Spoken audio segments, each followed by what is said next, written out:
Business Takeout presents The Cocktale Hour with L.A. Wade.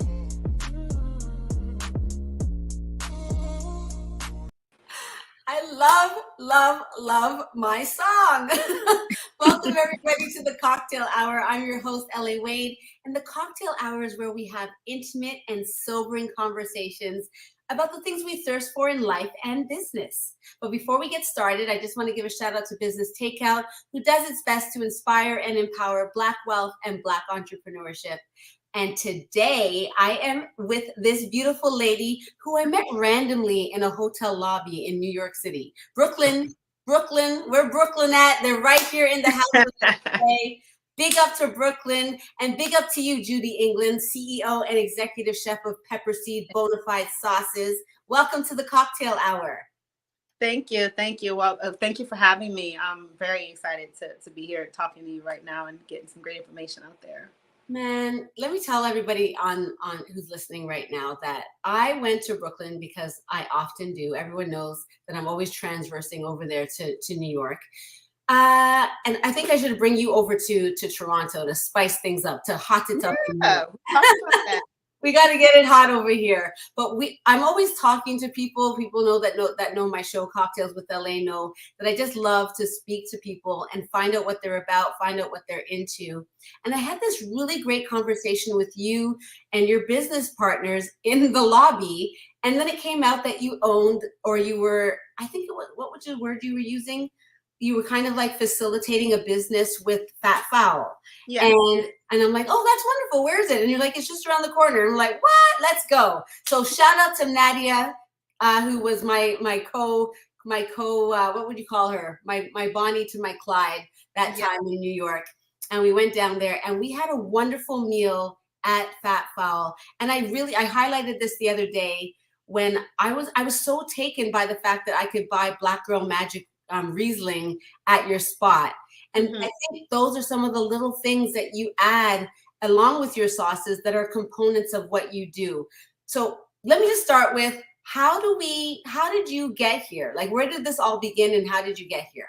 Well, I will say that being in a restaurant industry or the food industry started when I was very young, with just always growing up in the kitchen, that very standard story of being with my grandmother. I was literally in the kitchen with my grandmother when she had her catering events, as well as with my mom. And it just kind of blossomed from there. So from growing in like my early stages of development, I was like, I don't want to do this because it's just not my thing. I don't want to do it. I was forced to do it. So I don't really want to do it. Really? Yeah, seriously. And I was like, I'm gonna go to college and I'm gonna just go get a crazy degree in social work and in human relations. And then I always came back home to cooking and delivering really great food to my family, friends, and then referrals started to build up. And even when I worked regular jobs or I went to school and everything, catering and baking and being I also have a specialty in baking breads and pastries. I was just going to say, I heard the word baking and I'm like, I don't remember getting mine in the mail yet, but I'm going to can you get your sauces on Amazon?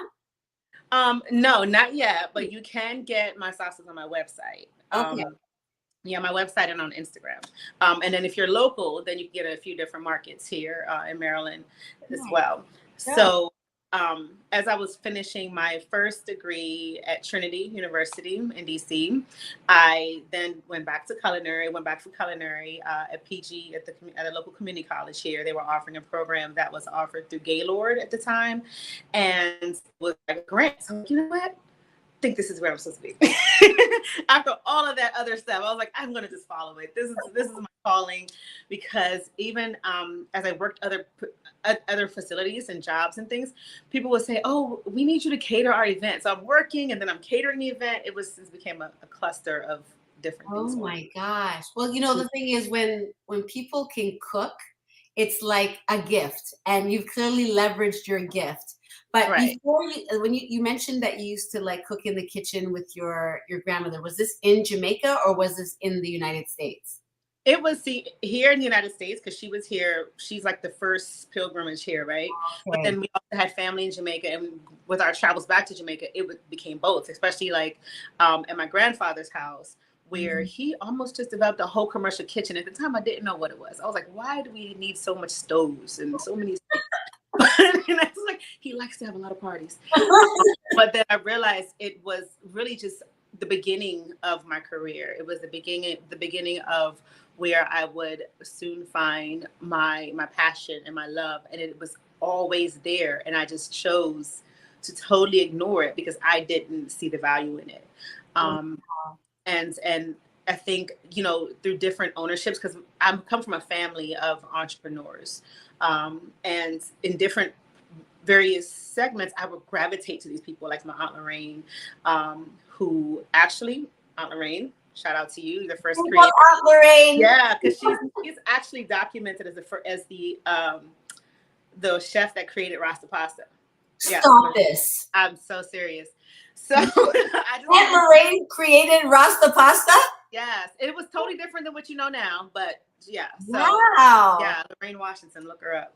But so we, I would always gravitate to the entrepreneurs of my family, and I think through just small mentorships and different conversations I would have with them, interactions I would have with them, plenty of people in my family would probably say I've always been a natural leader or someone to kind of take charge and manage. So I think coupled with my desire to cook, prepare foods, really wholesome, good food, and then also my natural instinct to kind of lead and manage, it just grew this wealth of information, and just a wealth of information that just kind of led the way for me to start restaurants, starting with my catering business. It was Precious Pies. It's been gone a long time now. We're going to get into it. Yeah. I want to know, like, in your earlier years, how did you know that you could cook? Like, so I can cook, but there's just people that can cook, like can really just throw it together and make it happen. How did you first recognize that in yourself? That's funny. Because when I started at 8, right? What? Yeah. Listen, I say that because my 10-year-old needs to get to work. I started at 8, and I remember making like really crazy, wonky mistakes. But my siblings, Michael, which you met one, loved, right? And it would be like, love it. Yeah, and I'm like, this is not good. Be like, I would fry carrots and sprinkle obey on them and things like that, because I don't know where it came from. And then I remember what's obey?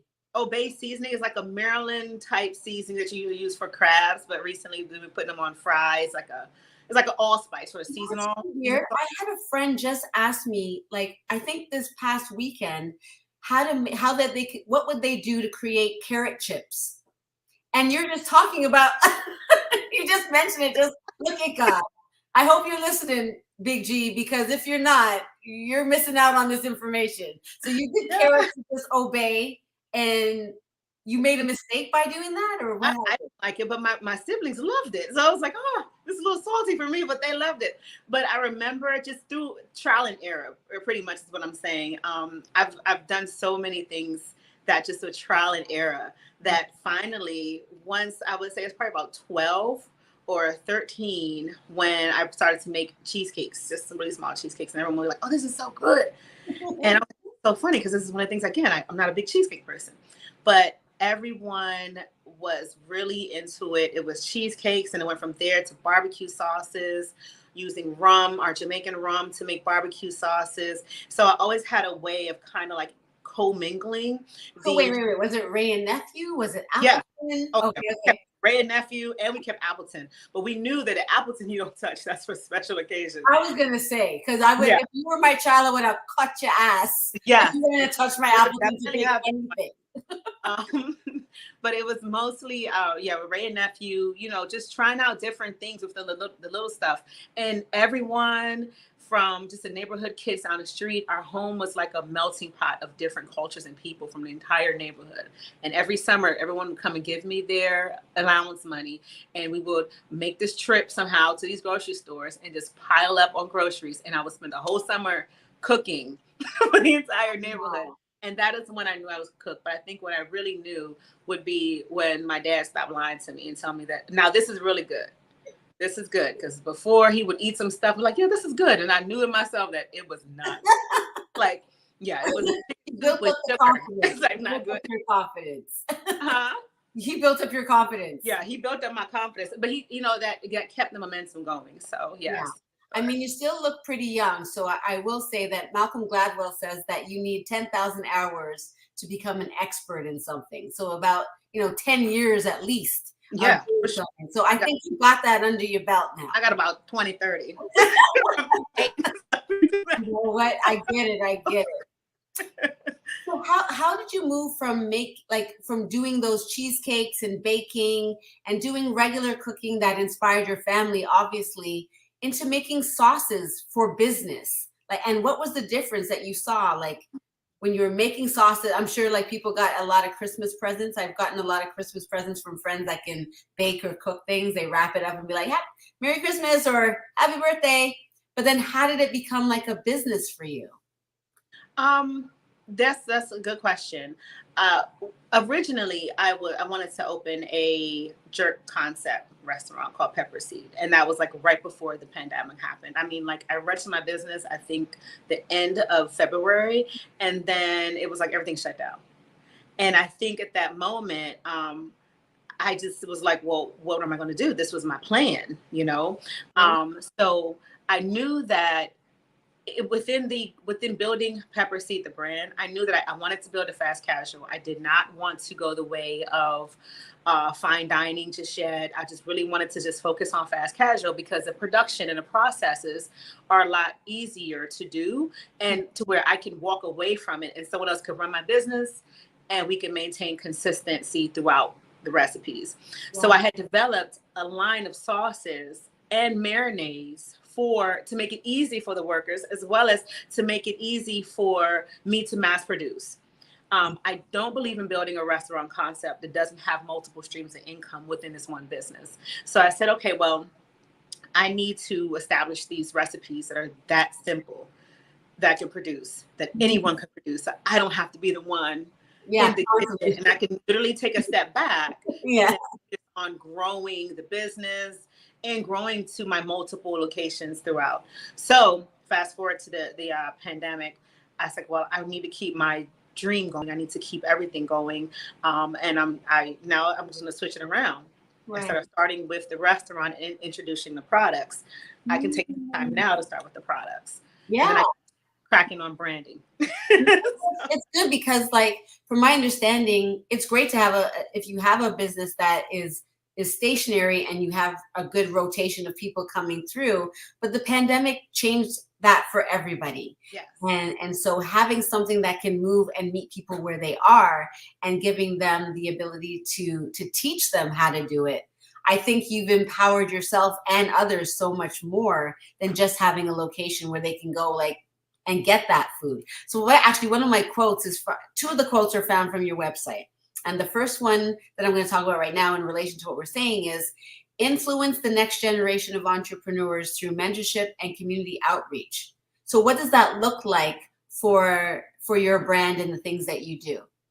Oh, absolutely. So what I've come across, because I also do some consulting. So what I've come across is that new restaurant owners, even well-seasoned restaurant owners, you go in with different expectations, right?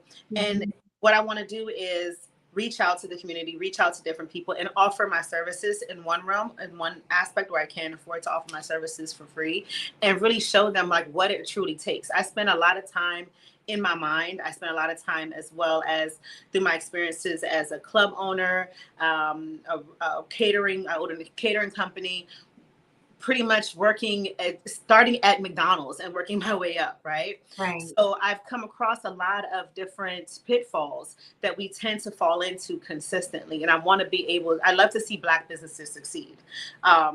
Especially, I love to see it succeed. And it's heartbreaking when we open and fail, whether it's a year or 10 years afterwards, just because of certain things we just did not think about or didn't know.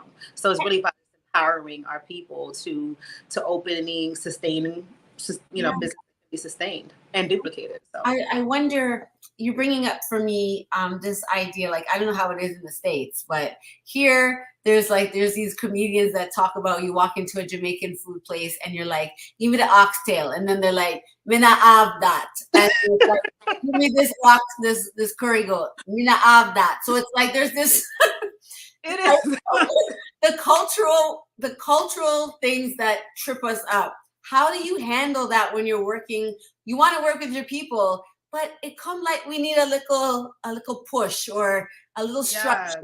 So how do you approach that from the beginning? That is, first of all, the exact same thing throughout the States. Okay. It comes with a level of attitude. You're like, hold on, I didn't mean to order something. Yeah, right? Right. So we definitely, my brother and I, we talk about that. Even my sister-in-law, we're constantly talking about things that, like, oh, we don't want to order from you because they're going to get mad at you because they don't have it, or you have to wait. But so we, in observing those things, is again why I came up with the concept of having items like marinades and seasoning and spices that are easy to use. Yeah. You can pretty much follow a standard set of procedures, follow a recipe, and you're going to get the same thing consistently. Where I feel like a lot of us go wrong in our Jamaican restaurants is that our menu is too broad. Oh yeah, you get that a lot. It's too broad. And in the islands, a lot of things that we prepare aren't just like a fillet of fish. We can take 5 minutes, 2 minutes on each side and get it out the door. We have to stew down those tough pieces of meat. We have to stew down those oxtails. And because fish isn't something that's people don't order on a regular basis, we may not have it in that. We may only get 5 or 6 of them, and that brings a whole other. We're not have that. We're not have that. Run out, they may not make enough, or looking at the overall larger scope of it, it's an expensive menu. The whole thing is an expensive menu to maintain on a consistent basis, especially if you're in a less than a 2,000 square foot space. Exactly. You have to think about those things. The space that you have, can it really push out the amount of food on a consistent basis? Right. Per square foot, how much can you make? How much can you really make in your space right now? How large does your menu items have to be? How long do they take to prepare, to clean, bring in? In those situations, is it better to be kind of niche? Yes. Okay. Yes. Absolutely. So it's like, we have that, but we have this. And we have lots of this. Yes, I have lots of this. And I feel like niche restaurants is really where it goes. And that's also, let me back up a little bit. That will depend on the goal of the business. Now, if the owner's goal is to create this, what we call in Jamaica, like a cook shop, where you work really hard, you put out this great food that you may not have on a consistent basis, but you're fine with it, and you can rotate these menus and do whatever you want, that if that's the goal, then that will work for you. But if your goal is to ever have to step away and not work so hard, which is usually not when I meet with and speak with some of these restaurant owners, their goal is not to be there that long, but they still can't separate themselves. Like, well, no, if I don't provide it, I'm not providing a Jamaican restaurant. No, if I don't do this and that doesn't reflect me, it's not about you though. It's about your business. It's about making the money. So it's true. Yeah. It's true. Yeah. Okay. Well, your bio talks a lot about how you implement standard operating procedures and risk management assessments and improve revenue. And I'm just like, how in the world do you monitor all of that and evaluate the effectiveness of those things with people who, they're in a sense like you went to culinary school, but a lot of people just grow up and they just know how to cook. And that's where their storehouse is. Mm-hmm. Like, tell me some about the challenges and some of the things that people can implement if they're even watching this right now to say, she brings up a good point, or I never thought about that. Well, you have to know, first of all, before you open any business, much less a high risk business like a restaurant, right? You want to look at the whole spectrum. You want to look at what it takes to open your restaurant, to run your restaurant, to hire your staff, to provide benefits, everything, the cost of your menu. What does that look like? And you want to know what the risks are. Like, for example, how many people do you have to see in an hour in order to break even? Right. right? So people think, I'm open the doors and people will come. But how many people do you actually need? And if you don't really know that, on average, you need about, you're running about 150 to 200 transactions, depending on the square foot, depending on the average check, right? So once you're able to break those things down, then you can kind of get a better handle on it. I think where we go wrong is that we think, I'm going to cook good food and then open the doors and the people will come. Yes. I mean, yes, that is exactly how we think. And even as us as consumers, if I'm going to a Jamaican restaurant, I want the things that I hear about that Jamaica gives me. If there's no jerk chicken at a Jamaican restaurant, then what is really happening? I remember going to Jamaica and I couldn't get ackee and saltfish at the resort I was on. And it was like, isn't that the national dish? But it was determined based on the fact that it didn't grow well that year. And so all of those kind of things have to be in consideration, but you almost have to educate the consumer of the cultural aspect of cooking cultural food as well. It's not like where it's pasta. You know what I mean? Right. You do, and we have to give. We hold ourselves responsible, but we have to give. We have to educate the people that, hey, we don't have this because, for example, pepper seed is a jerk concept. So don't come to pepper seed looking for curry goat. It's not going to happen. That's why it's called pepper seed jerk. So how do you educate your consumer then? I guess the marketing, the word of mouth. How do you approach that? So I focused a lot in creating the brand. I focused a lot on making sure that jerk and that we look at jerk as the gem of Jamaica. Jamaica is not just made up of oxtails and curry goat, but the true essence of the jerk, and then providing a little history. So even through my business plan, I talk about the history of jerk, going to Jamaica and traveling through the entire island and parts I have never been to before. Right. Asking questions, asking how they got started, and what their process is like. And now, granted, the process in Jamaica is different than what is going to be permitted here in America.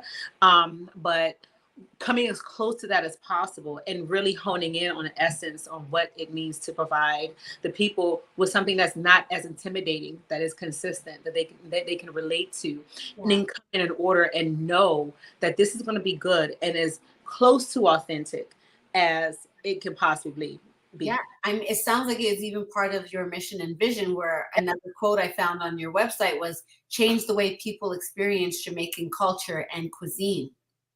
Yeah. And that goes back to what you were saying as far as mina of that. For me and you, or the average person who's used to that, right? Going into somebody saying that is still like, oh. Yeah, I know. Like semi-embarrassing. But to a lot of people, they look at those doors and they're like, no, I'm not going in there. Those people don't smile. They don't, or they say things that I don't understand. And I don't know what to ask for. And it makes it a very daunting. And this is not just my own experience. This is like me talking to people and hearing them say that, no, I don't go there because it looks like the people in there look scary. Like they don't know what to say. And oh man. Like when I go to Jamaica and I'm on those resorts, I get a really welcoming experience. Yeah. The hospitality is great. And that I wanted to combine our hospitality with our food and our traditions and really make it feel like you're walking into Sandals Beach Resort ordering jerk chicken. Right? That's it right there. That's it. So I'm going to move into, because we're on this point and I'll leave it because I feel like I'm belaboring it. But I wanted to play this game that I do. And that's not really a game, but it's like I do this thing called Word, where I explain a sentence or a word or something that incorporates what you're doing with your business. And I want you to just share with me whatever comes up for you as I say it. So the first one was Jamaica home cooking and your American upbringing. How do you fuse those things together, and how does it play out in your life and in business? I say the best of both worlds. Because I'm proud to be an American, but I'm also really, really, really blessed to have the culture and the heritage that I have. So I infuse that in my cooking by inventing things that overlap, right? Such as like a new age Caribbean, everything under the brand that I work with my partners that you met, Philip Popo and Michael Washington. Big up Popo. You didn't get we mentioned Michael, but big up to Popo. Yeah. That everything's about offering new age Caribbean. I feel like a lot of old traditions are great, but just like much of politics, sometimes you want to come to a new age in order to be able to relate to what's happening now. I love that. Really fighting. Yes. Okay. What about the word tastemakers? What comes up when I say tastemakers? Oh, tastemakers, two things, and shout out to tastemakers. Also, that is my first incubator commercial kitchen that I worked out of. And I great bunch of chefs and family. A lot of us are from the islands or from different countries, and that is definitely a melting pot of culture.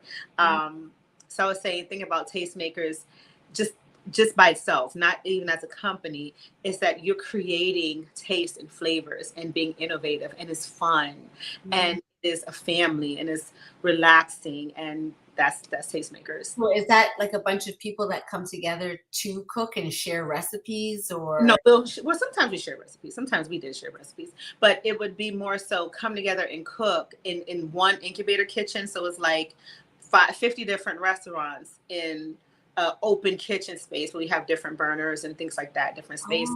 But it was still like in some cases a family, because you get to see people on a regular basis. Yeah. Right. Oh, I love it. And you share experiences, like chefs and business partners. You're all together, but you're not really technically making money together per se on a day-to-day, but you are definitely sharing in that space. Okay. Spicy inspirations. Spicy inspirations. That's my blog. Where I tell people, where I give advice on how to use my products and how to view food.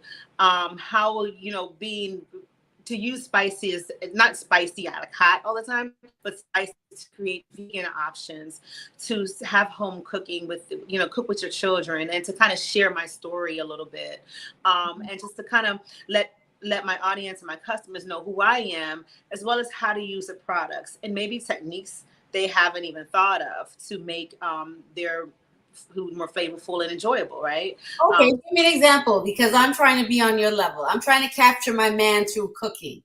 Okay. What is the signature dish? Okay. Now, when you know you are feeling somebody, what is it that you're going to cook, and which hot sauce do you use? Ooh, if I know I'm feeling somebody, well, I can cook everything, so that's kind of hard. I can make a homemade pasta, homemade bread, ice cream, all of that. You can make your own ice cream? Yes, I make ice cream. Yes, of course you do. And everything else. Okay, so what's your favorite thing to cook, and which hot sauce do you accompany it with? Oh, well, my favorite thing to cook would be, I would say, jerk lobster. Ooh, I had that for my birthday. That's the last time I had jerk lobster. Yeah, jerk lobster. And I even love it more when I can make it into a jerk lobster steak and cheese with Kobe beef. Oh my gosh. Yeah. I just had like this salivation in my mouth, because I'm like, jerk lobster. And then you say Kobe beef, and I'm just like, and then you put the cheese aspect. Then I make a 5 cheese sauce, or I can even do like a really smoked Gouda as an individual sauce. Like the last time I did a smoked Gouda cheese sauce. I love Gouda cheese, and you're talking about smoke. Stop this. I don't think I got the full experience. I feel cheated. So I'm not going to go to New York. I'm going to come to Maryland next time, and I'm coming to your house so you can cook the real stuff. I hope Grandma's still around. Yes. Oh, absolutely. Okay. She's still around, and Grandma needs to be there.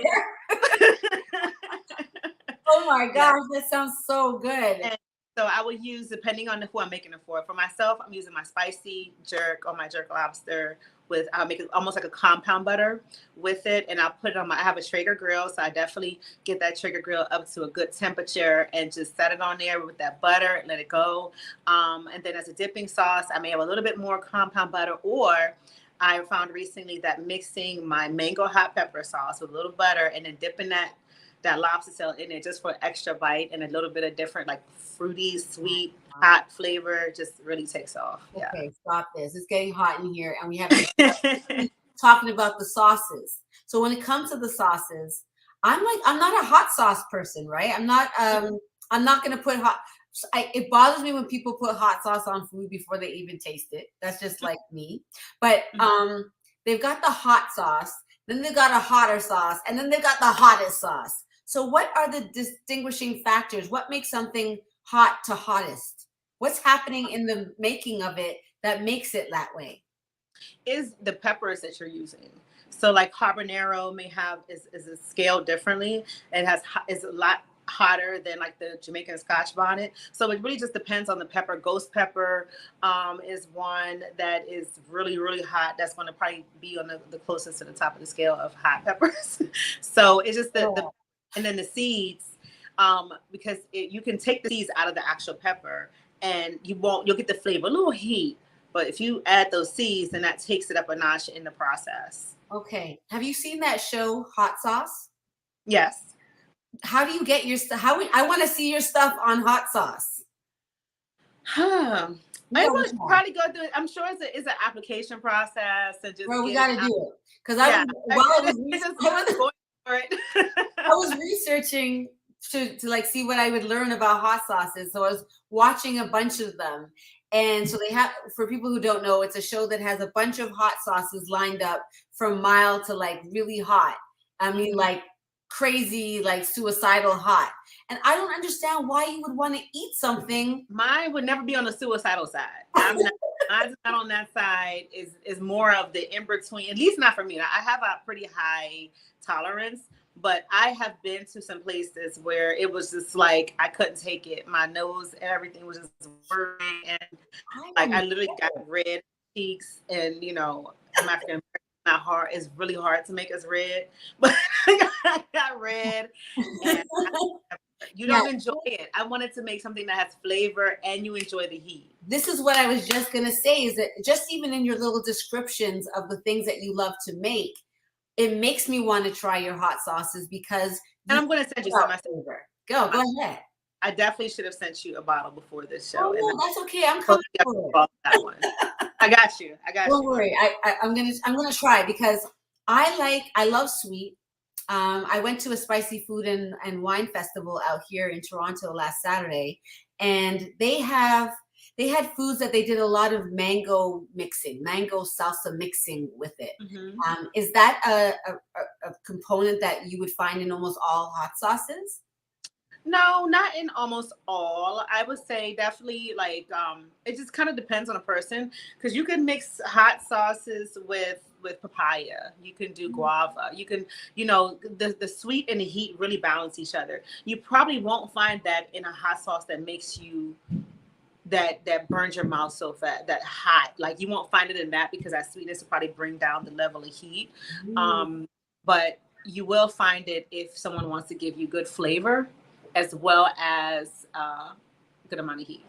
Interesting. I just never got into, because the hot sauce thing is like, I can't take it. I'm like, my nose is running. I'm not enjoying the food that I'm eating. I can't even get to the place of understanding, do I want to eat this anymore? On the rare occasion, there are hot sauces that it's not so much that it's like it's shockingly hot. You can actually take your time with it and draw out the flavors of the food. Now that I get. Mm-hmm. Yeah, I get. And you sound like somebody who would make stuff like that, because you had me at Gouda cheese. Mm-hmm. Somebody's AAW says he's getting hungry or she's getting hungry. Oh, yeah. Yeah, I think this person watches the show all the time. They're in Atlanta. So how do people get your hot sauces? Just plug it real quick. Well, they can order on my Instagram page at Bonafide Sauces.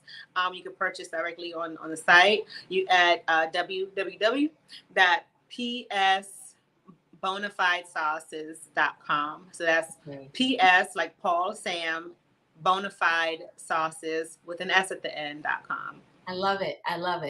Okay, let's go back into some of the business sides of what you do. You said you said something about culinary trends, that you help promote culinary trends. So what are some of the culinary trends that you are seeing coming out now?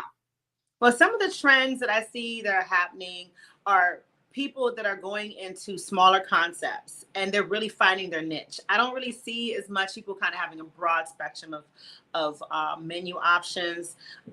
Also, ever since, unfortunately, COVID, the good part of that, and I say good lightly, is that people are really focusing on their health, focusing on consuming as much healthy food more than before. Yeah, we saw it before. Yeah, it was there. Yeah. But I'm talking about is really crossing racism and economics. People really want to be healthy, and that is one thing that is near and dear to me as well. And making sure they also want flavor. They don't want that regular salad. They want that salad or to have some heat to it, or they want it to have spices, not spicy, but spices that be like, this is good. I can do this. When before, healthy food was something that you kind of dreaded. It was like, I have to be on this diet. I have to eat.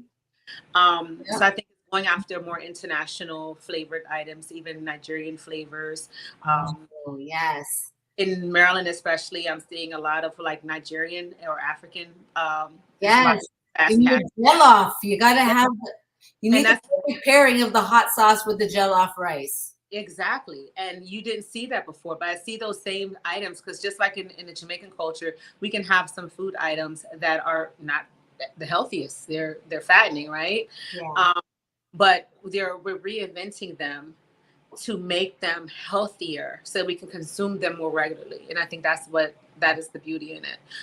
Even Italian food, I see more Italian restaurants that are opening that are starting with natural tomatoes, organic, and they're making their sauces right there. Yeah. Now I can have 3 or 4 as an option. Now I'm seeing, before when I would drive really far to go find one.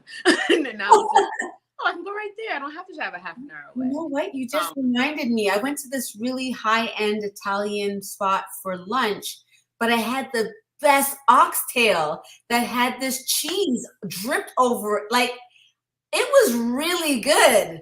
And I'm thinking, wait, I'm at this Italian food place. How am I having oxtail that tastes like fine dining? Yes. And so there's 2 parts to that. Even at my aunt, Lorraine, I was telling you about, she was telling me that she went to an Italian restaurant in New Zealand, and they had oxtail ravioli. Ooh, what? Yeah. Like oxtail ravioli. Who would have thought?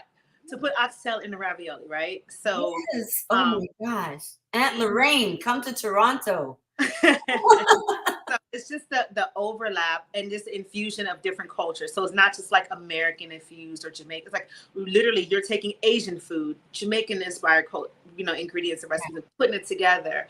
Yeah. And, it's just, everyone is kind of coming together as where before it really wasn't like that. It was like, okay, that's Italian, that's Mexican, you don't mix them. That is where that's their place. Now it's like, let's have a jerk chicken burrito. The things like Top Chef, or those TV shows where they're like trying to rush to make something unique, I think has also influenced that. And girl, if that's what you're into, you definitely need to come to Toronto because this is what Toronto is about. There's so much diversity here and we grow up together and we learn from one another in ways that we want to eat each other's food. So if I can go to a spot and get those kind of combinations, I think you would be very, very successful. You could just open up a pasta shop and do everything. All of your meats could be infused from Jamaica. You could have something going right there with the right cheese. Absolutely. And as you bring up infused, I've noticed underground more so in Maryland because it's not. But you can get like infused everything now. Trust me. Let me just give a shout out to the chef. There's this place called a chef company called the Heightened Chef in Toronto, and every month they do a 3-4 course meal dinner with infused food. And so the food, you can have food there that's not infused because they put it in the sauces. And so if you want to drizzle the infusion onto the food, that's where you're getting the real high. But they do it over such a long period of time. The evening, it's like a whole night of eating so that the diffusion is like, it's scaffolded throughout the night. You're not just like all messed up. Hi, my truth. Infused. Yes. He remembers. Yes. So that's something that, you're going to be my guest and we're going to come down. You're going to come down here. And if you can come June 25th, we could have an experience, you and I. June 25th. Now I do have my best friend's birthday, so I won't. Whoa, bring her! But you know what? You got to hurt me. You should definitely come for Caravana. Okay. Yeah, that's the first weekend in August, so you can come. It's been the first one for 2 years, so it'll be good. Yeah, we'll work it out. Now, in terms of, let me see, can you discuss overall complexity of business partnerships? Because I know we're really taking a hard turn, but I wanted to make sure that we talked about this because it's scary when you are investing in something and not everybody is on the up and up for what's going on. How do you navigate the complexity of those business partnerships? Yes. Yes. Okay. So partnerships, first of all, I love partnerships. I think partnerships gives everyone equal time to showcase their skills and what they're actually good at. And it doesn't put all the burden on one person, whether it's financial or just actual responsibilities of the day-to-day. I think the complexity of partnerships is when people aren't upfront about what their strengths really are or what their weaknesses really are. And you have to battle through these things through communication.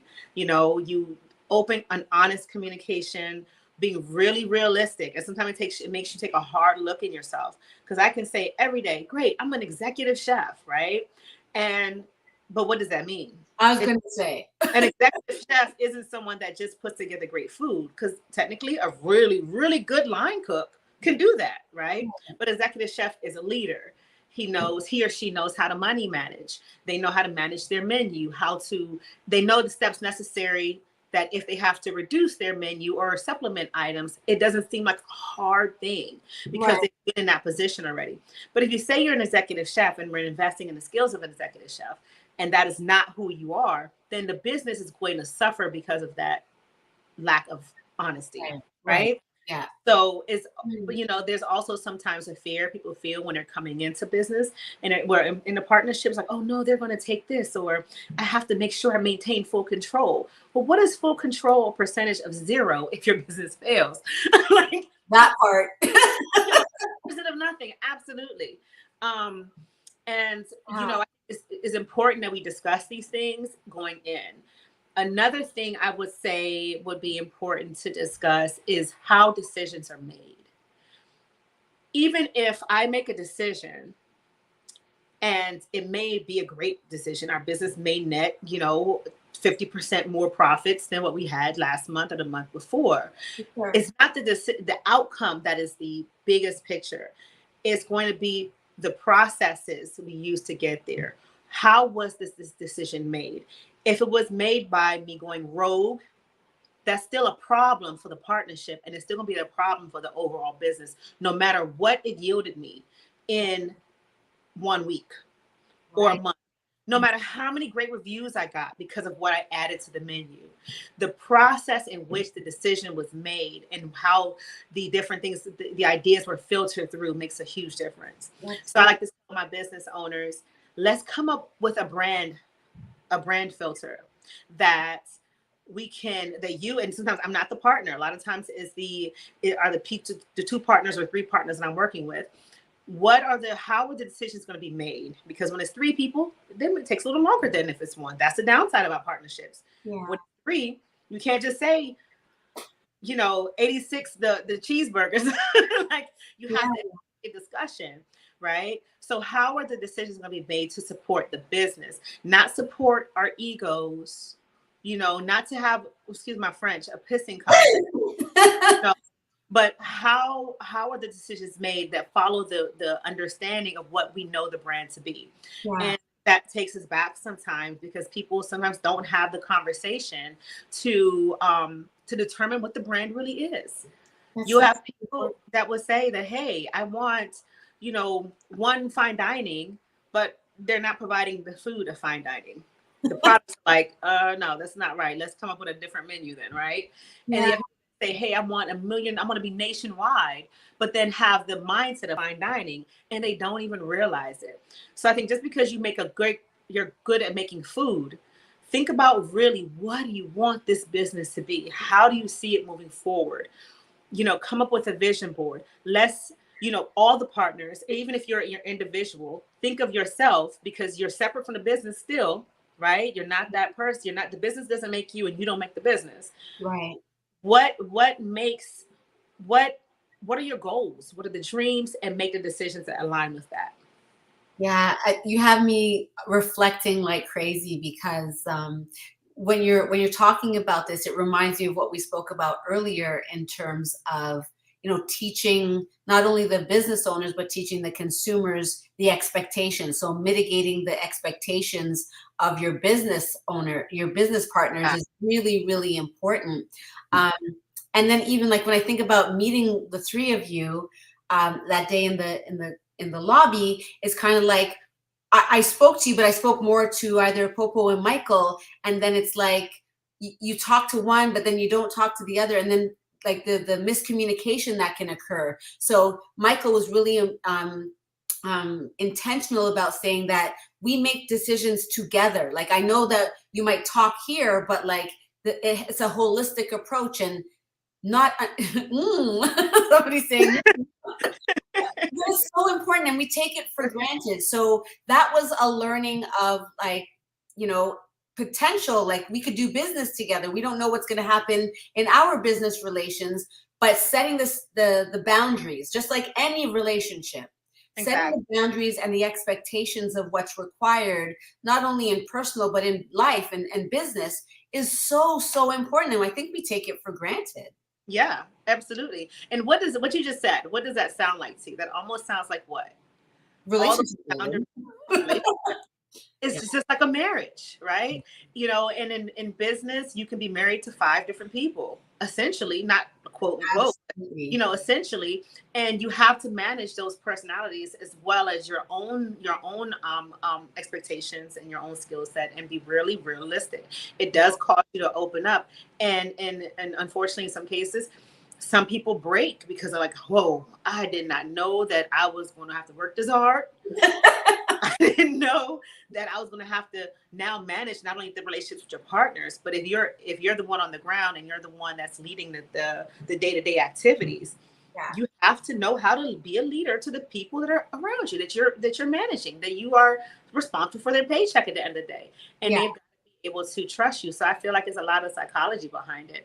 Absolutely. You guys really do your business from a psychological, almost like metaphysical, spiritual perspective. And that's so important, because that's what we are. This is how we're made up as beings. Whether you know it or not, this is how we are made up as beings. So I love that your business approach is almost like a business philosophy in your own personal and business development. They're almost happening simultaneously. Yeah.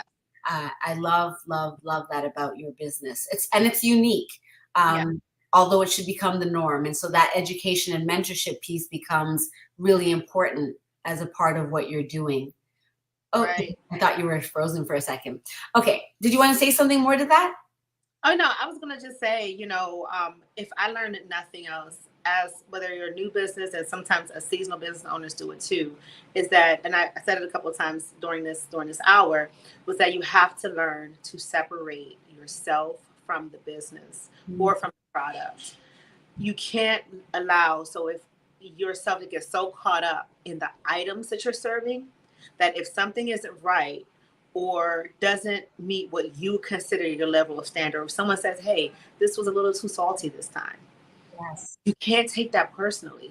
Right. You literally cannot take it personally. It is not you. That macaroni and cheese is not who you are on the inside. You're more than that. You were much more than macaroni and cheese. Because if the success of the business, it's the success of the business. That's why the government makes you say they're a different entity. That's why you have a different number for them, right? Or if the failure of the business, and it took me to have to go through my own really hard failures, that it was like, I failed. I failed. How could I have been such a failure? When really, I had to walk through the journey, go through the journey of understanding that I am not a failure. Right. This business has failed, maybe because of decisions that I made or hard decisions that I wasn't willing to make. Right. But I have to learn from this, and I have to pick up the pieces, and I have to figure it out. And when I learned from this, all that opportunity did was give me a really expensive college experience. But it yielded me now the opportunity to recreate something different, something better. And even if that second one doesn't work out, now I learned 2 businesses, and I'm going to figure it out. And it yields me different and new opportunities. Yeah. So it'll be like a lotus, you know, grows out of the mud and it blossoms through a beautiful flower, right? I love it. Yes, I love it. Nothing more beautiful than a lotus when you really think about the path it took to get there on top of that water. It's so beautiful. Like, and that's going to be the journey of business altogether. Yes, it's a unfolding, it's a flowering, and it is a journey. And there's layers of flower. Right? Okay, so can you talk, and we're running out of time, but can you talk about it went by fast, right? Yeah. Yes. Can you talk about the significance of locally made? Is that how you do what you do? Do you get locally made things to make your hot sauce? Yes.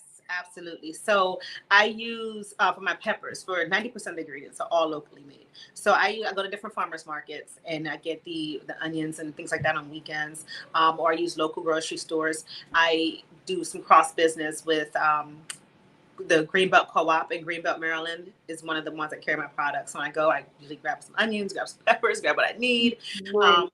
Local farm by Mr. Phil Potts. Wally helps provide me with local peppers. So by the end of the spring or the end of the summer, I get a nice harvest of hot peppers and real Jamaican Scotch bonnet here in Maryland. What? That's awesome. So, Mr. Phil Potts, love you. Now, in terms of scalability and locally made, how does that become problematic, or does it?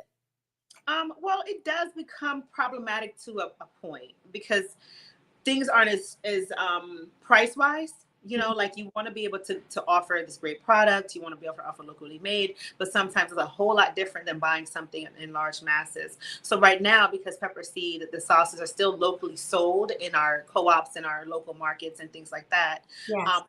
Saying that, right? And it's really, I use this as part of almost like a marketing part because I know that Pepper Seed, the restaurant, is coming shortly. Keeping it locally made, it helps me keep my grounding here with my people because this is where I'm gonna start, right? I'm not gonna start out somewhere else for Pepper Seed. This is where people are gonna feel me most, and this is where most of my customers are gonna appreciate it, understand how to enjoy my products at home as well as now come to the restaurant and use it. I love it. Well, what's left? What's next? What are you still thirsting for? What are you thirsting for? Healthy. So I have a passion also for just overall health, you know, throughout, as I'm sure a lot of people can say that they have some family that may have health issues. You grew up seeing it, right? Oh, true. You know, getting natural, good food, juices, and things that are easy that, you know, have a lot of integrity behind it, where I'm not getting this bottle of great juice and it says green monster of some sort, but then it has about 50 grams of sugar and you're like, where did the sugar come from? So true. They're like, listen, we're going to give you this health drink, but we're going to make sure there's sugar in it so you can drink it.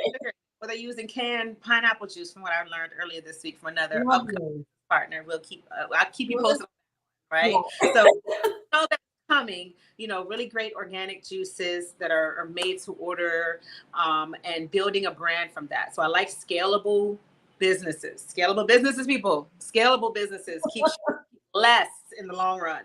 So that's another up and coming. I'm not going to talk too much about that. A, because we're out of time, and B, because I can't, and I want to make sure I sign this deal first.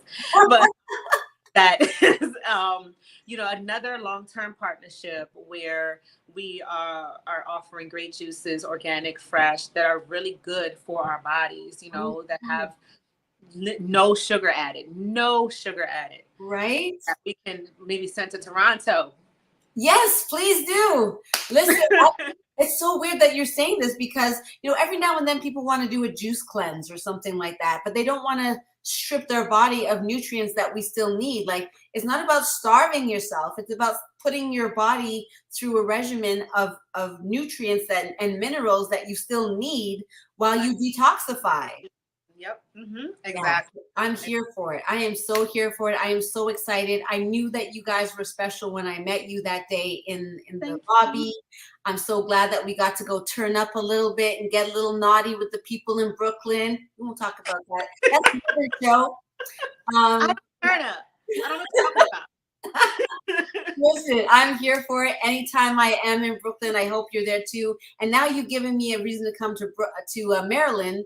And if you are opening a restaurant, I'm definitely going to be there for your opening. I think that you guys have a great future ahead of you. Thank you. How do we reach you one more time? Yay! Mike Tree says yay.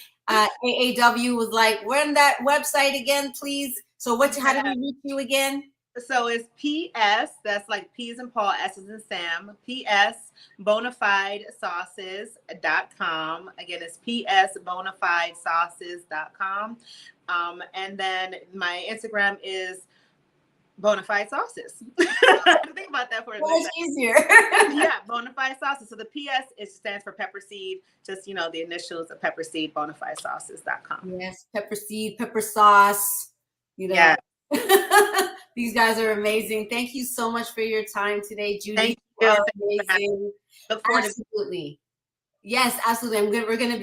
Hopefully we'll do so much more. And there's events that are happening up here. The woman who's doing this platform, Business Takeout, Banky Benjamin, she is doing a digital workshop that I know that there's going to be some things happening that I want to include you guys in as a food vendor, as maybe a hot sauce vendor. We'll see what happens. We're going to start working together offline. And now that I understand the boundaries, let's make something happen. Yeah. So thank you for watching the Cocktale Hour presented by Business Takeout, inspiring Black wealth and Black entrepreneurship.